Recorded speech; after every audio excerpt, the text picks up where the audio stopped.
Everyone, greetings of the day. Doctor Anu from Punjab. आज हम एक और बहुत बढ़िया केस डिस्कस करते हैं। ये केस 3 साल पुराना केस है।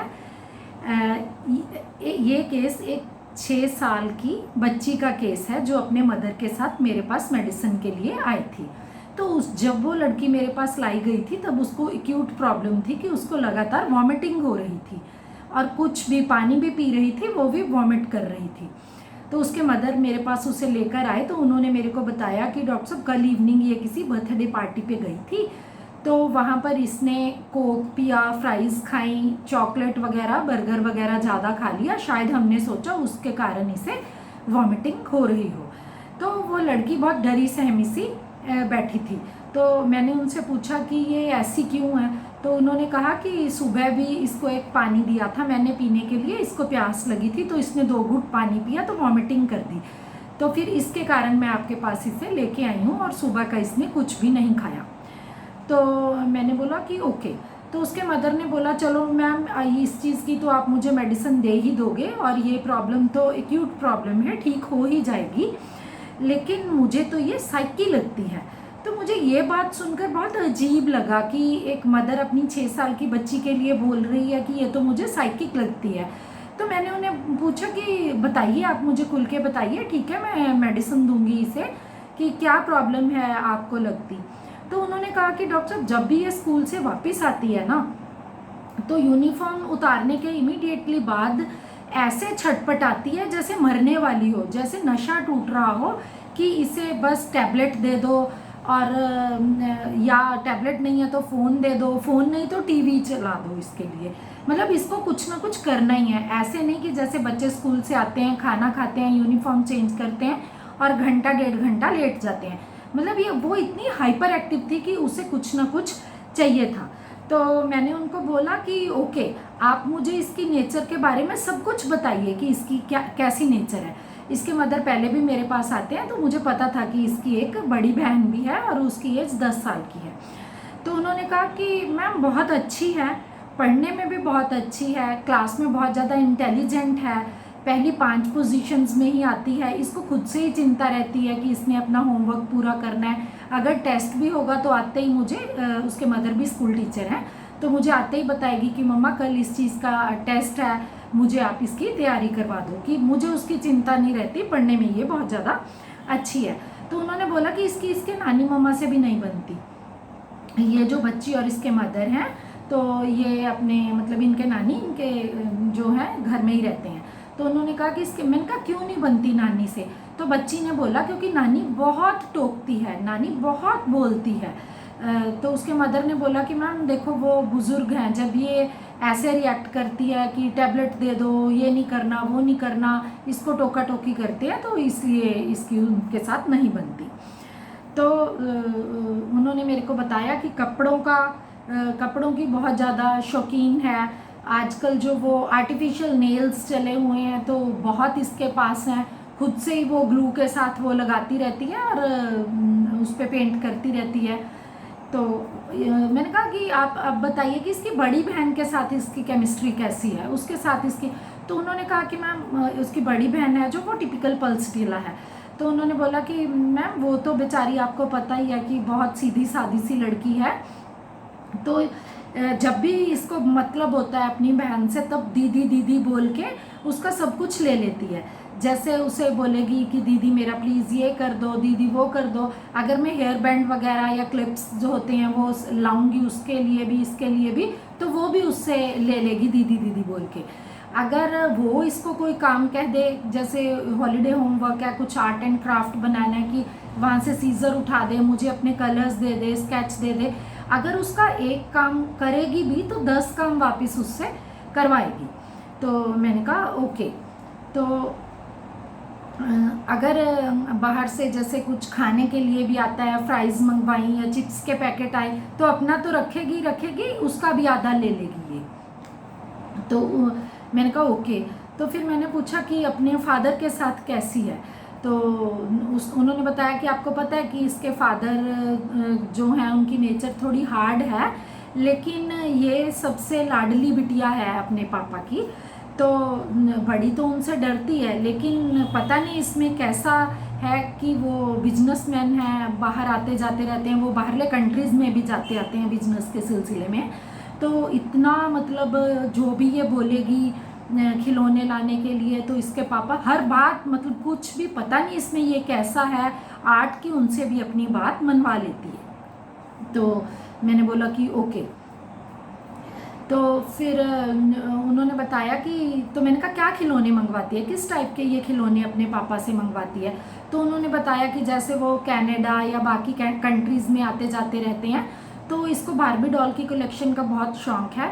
तो इसके पास तकरीबन जितनी मार्केट में डॉल्स हैं, कॉस्टली बारबी डॉल्स हैं, वो सब इसके पास कलेक्शन है। इसके फादर अब तो बिना पूछे भी इसके लिए ला के देते हैं।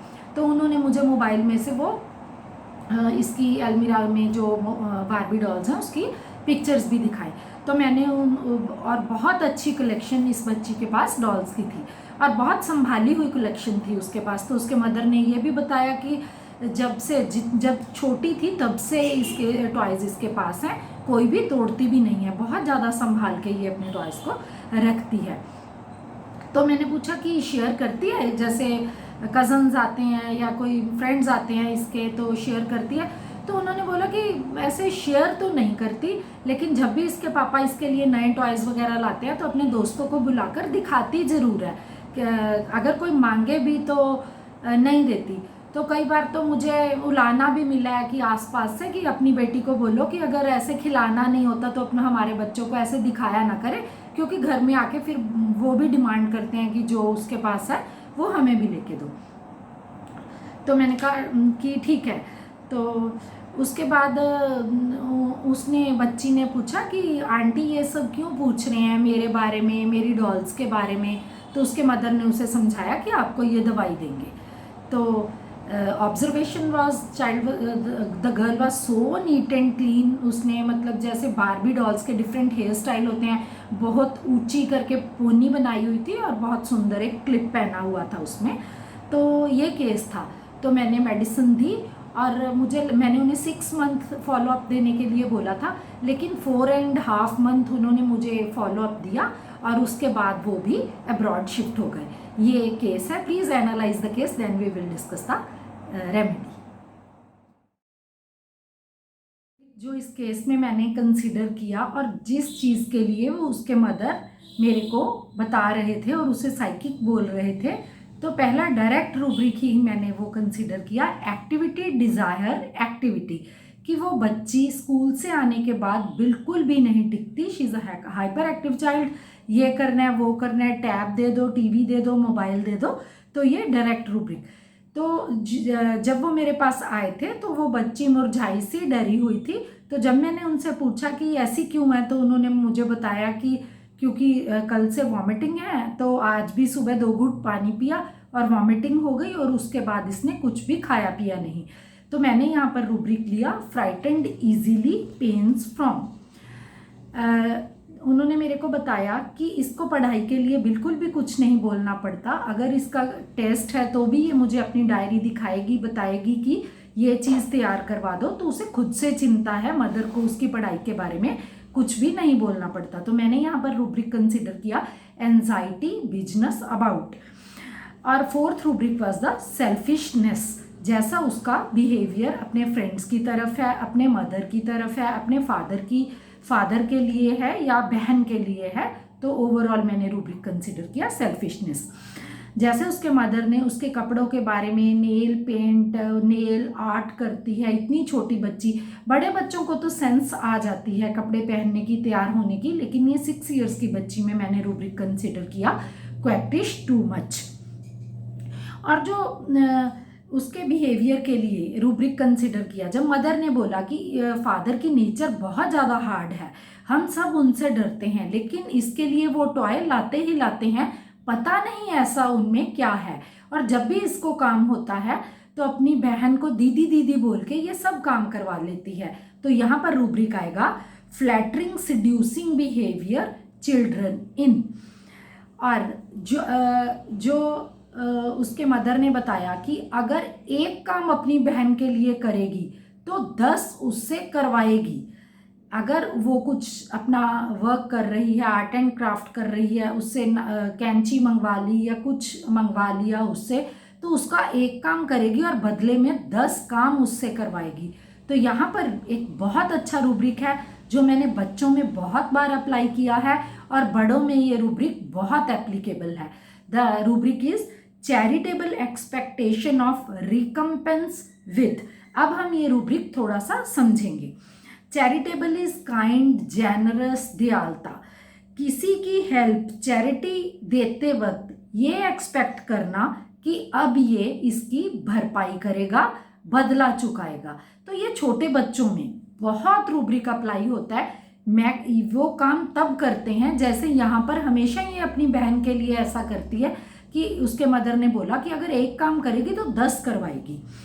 Booster braggart belongings toys about his. जो सल्फर के बच्चे होते हैं वो यूजुअली अपनी चीज़ें बहुत संभाल के रखते हैं, उनके पास बहुत ज़्यादा कलेक्शन होती है। अपनी आसपास के बच्चों को, पड़ोसी के बच्चों को बुला के लाएगी, अपनी डॉल्स दिखाएगी, अपनी चीज़ें दिखाएगी, लेकिन वो उनको शेयर नहीं करते। जैसे यहाँ पर भी जब उसके मदर मेरे को मोबाइल में उसकी कलेक्शन दिखा रहे थे तो वो बच्ची बहुत अच्छा फील कर रही थी कि आंटी मेरी डॉल्स के बारे में पूछ रहे हैं, जान रहे हैं, देख रहे हैं।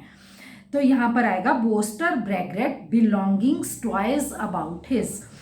अगला रूब्रिक, उसने पूछा कि आंटी ये सब जान के क्या करेंगे, इससे क्या होगा, ये मेरे बारे में इतना क्यों पूछ रहे हैं।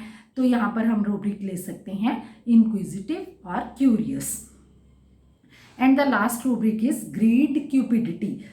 2 पैकेट चिप्स के आते हैं, अपना भी खा लेती है और आधा बहन का भी उसने लेना ही लेना है। Desire to have more of something.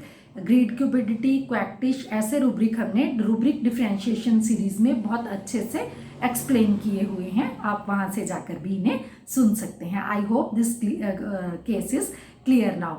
तो मैंने यहाँ पर उसको सल्फर 1 mg की 3 डोज दी थी और उन्हें मैंने बोला था कि 6 मंथ्स में मेरे साथ आप बने रहिए, लेकिन 4.5 अबाउट 5 मंथ्स में उनका अब्रॉड सेटल होने का प्रोग्राम बन गया था, तो वो वहाँ शिफ्ट हो गए। और उस बच्ची में सबसे पहली इम्प्रूवमेंट मुझे जो देखने में मिली, तो जब उसे नेक्स्ट टाइम फीवर हुआ तो उसके चेहरे पे कोई डर नहीं था। तो ये बहुत था, और उसका जो बिहेवियर था जिसके लिए उसके मदर बहुत वरीड थे, उसकी एक्टिविटी। हाँ, यहाँ पर मैं हमेशा एक चीज़ बोलती हूँ कि आप जब केस को ट्रीट कर रहे हैं तो उसका मैनेजमेंट पार्ट केस के साथ बहुत ज़्यादा इम्पॉर्टेंट होता है। जैसे उसके मदर भी वर्किंग थे, पीछे से आती थी, नानी संभालते हैं, तो यूजुअली ऐसा होता है कि नानी क्या करे, तो बच्चों को, इतने छोटे बच्चों को टीवी दिखाना, टैब देना, ऐसी बातें शुरू तो हम ही करते हैं ना बच्चों को बिजी रखने के लिए। लेकिन जैसे मैंने उसके मदर को समझाया कि आपकी बच्ची बहुत ज़्यादा हाइपर एक्टिव है, जिस चीज़ का इसको शौक है आप उसमें ज़्यादा इन्वॉल्व करिए। पढ़ने में इंटेलिजेंट है, होमवर्क बहुत कम होता है, तो आप अगर इसको मोबाइल दिखाना भी चाहते हैं तो कुछ maths classes, English speaking classes में इसे एनरोल कर दीजिए। अगर मोबाइल देखेगी भी तो कुछ सीखेगी भी। तो उन्होंने मेरे कहने पे इसे डांस क्लास ज्वाइन करवाई। डांस क्लास में बच्चा जाएगा, वैसे ही एग्जॉस्ट होके आएगा और फिर एक्टिविटी कम ही करेगा। तो ऐसी चीज़ें हमें पेशेंट को समझाते रहना बहुत इंपॉर्टेंट है। मैं अपनी क्लिनिकल प्रैक्टिस में मैनेजमेंट पार्ट को बहुत ज़्यादा इंपॉर्टेंस देती हूँ। I hope this case is clear. Thank you everyone.